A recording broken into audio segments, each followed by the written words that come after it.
The success and well-being of every American child is my highest priority.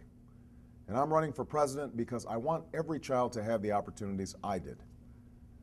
I've visited many schools and spoken to many teachers and students throughout my 2 decades of public service.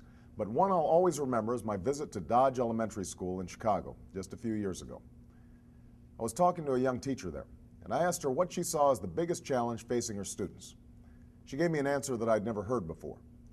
She spoke about what she called "these kids" syndrome, the tendency to explain away the shortcomings and failures of our education system by saying that these kids can't learn, or these kids don't want to learn, or these kids are just too far behind.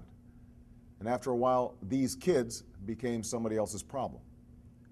And this teacher looked at me and said, "When I hear that term, it drives me nuts. They're not these kids, they're our kids, all of them." I believe that. I believe that every child should have an equal chance to reach for their dreams. I believe that every decision in Washington should be made with an eye toward what it means for our children. And I believe that investing in our children today will strengthen our nation tomorrow. But for these last several years, we've had an administration that hasn't seen it this way. They've said no to expanding health care for children. They've said no to investing in our schools. And they've said yes to the special interests and the lobbyists who don't have our children's best interests at heart. When I'm president, that's going to change. We'll put our children first. We'll pass my Children First agenda for children up to 5 years old.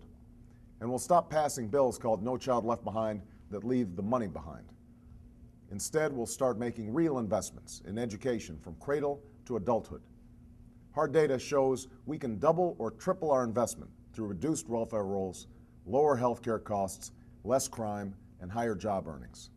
It will mean recruiting an army of new teachers and paying them better and supporting them more, so they're not just teaching to tests, but teaching to teach. And it means finally putting a college education within reach of every American. That's the change I offer in 2008. But I can't bring about that change alone. That's why I need your support. Together, we can stand up to the special interests, bring this country together, and make sure that we treat every child in this country like one of our own.